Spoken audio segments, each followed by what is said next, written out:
Hello बच्चों, कैसे हैं आप लोग। उम्मीद है कि आप लोग अच्छे होंगे। जैसा कि आप लॉकडाउन की अवधि चल रही है और सभी लोग अपने अपने घरों में हैं, तो उम्मीद करता हूं कि आप लोग भी अपने घरों में रहें, सुरक्षित रहें।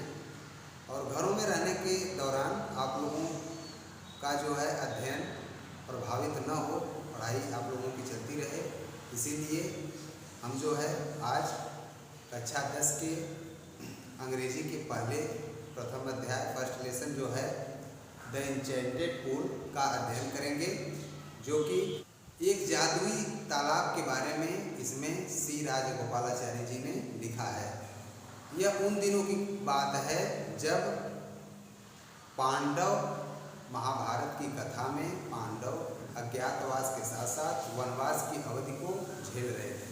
तो वनवास की अवधि के दौरान ही उनके साथ एक घटना हुई थी, जिसका वर्णन सी राजगोपालाचारी जी ने किया है। चलिए हम लोग इसका अध्ययन करते हैं। Yudhishthir waited for his brothers in anxiety and thirst. Yudhishthir अपने भाइयों की प्रतीक्षा करते रहे। Yudhishthir waited for his brothers. Yudhishthir अपने भाइयों की प्रतीक्षा करते रहे। इन एंग्जाइटी एंड थर्स्ट, चिंता और प्यास में। चिंता और प्यास में युधिष्ठिर अपने भाइयों की चिंता और प्यास में प्रतीक्षा करते रहे। Can they have been subjected to a curse are they still wandering about in the forest. क्या वे किसी श्राप के शिकार हो गए, अर्थात उनको कोई शाप तो नहीं लग गया, अभिशाप तो नहीं लग गया। या सोच रहे हैं, या युधिष्ठिर अपने मन में विचार कर रहे हैं कि क्या उनको कोई शाप या अभिशाप तो नहीं लग गया, उससे वे ग्रसित तो नहीं हो गए।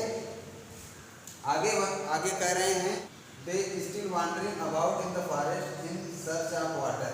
या वे अभी भी पानी की खोज में जंगल में इधर उधर भटक रहे हैं।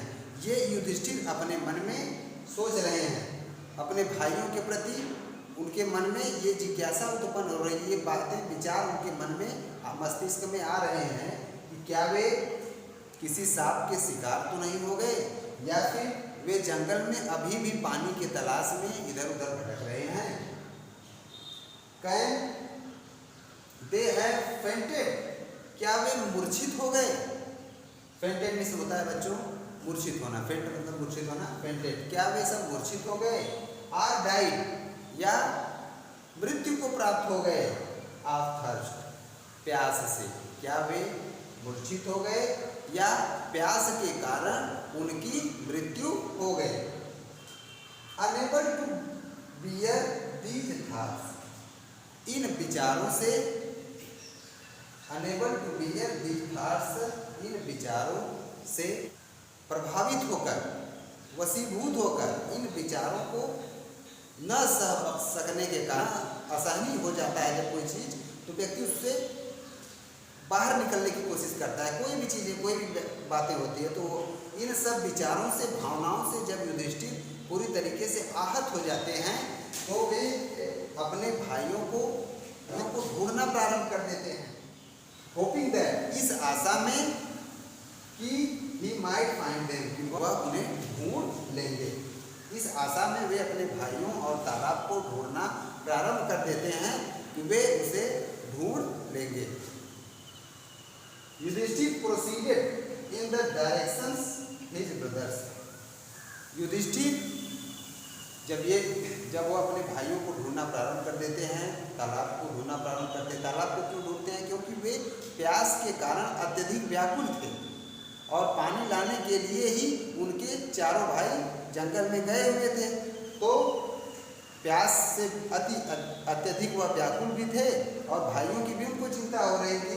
तो वे उसी दिशा में आगे बढ़े जिस दिशा में उनके भाई गए हुए थे। His brothers had taken and kept on.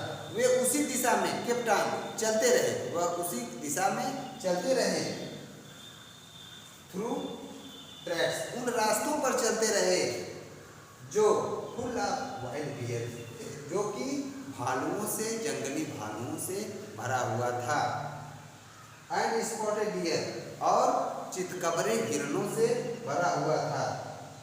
And big forest birds, और बड़े जंगली पक्षियों से क्या था, वे रास्ते सब भरे पड़े थे। Till he came upon a beautiful grass, अर्थात वे तब तक चलते गए जब तक कि वे एक हरे घास के मैदान में नहीं पहुंच गए। Around a pool of clear water, जो कि कहाँ स्थित था, जो कि एक साफ पानी के तालाब के चारों तरफ स्थित था। वह चारागाह जो सुंदर घास का मैदान था, वह पानी के एक स्वच्छ तालाब के चारों तरफ स्थित था। But when he saw his brothers, लेकिन जब उन्होंने अपने भाइयों को देखा, किस अवस्था में अपने भाइयों को देखा, लाइंग देयर लाइक फ्लैगपोल्स, अपने भाइयों को एक झंडे के डंडे के समान, जैसे झंडे में एक डंडा लगा होता है और हम उस डंडे के हिसाब से उस झंडे में उसको लगा करके उसको जहां हम चाहते हैं वहां स्थापित कर लेते हैं, और बगैर झंडे के उस डंडे का क्या अस्तित्व होता है आपको पता है, उसको जहां रख दिया जाता है वैसे ही वो पड़ा रहता है। ठीक उसी तरीके से उसमें बता रहे हैं कि उनके भाई झंडे के डंडे के समान गिरे हुए थे। Unable to restrain his grief, अपने दुख को न नियंत्रित कर पाने के कारण, जो दुख था उनके हृदय में अपने भाइयों के लिए, वह उसे नहीं बर्दाश्त कर सके, वह उसे नियंत्रित नहीं कर सके, जिसके परिणाम स्वरूप ही लिफ्टेड हिज वॉइस, उन्होंने अपनी आवाज़ को उठाई, अपनी आवाज़ को उठाई, एंड वेट, और जोर जोर से रोना प्रारंभ कर दिए।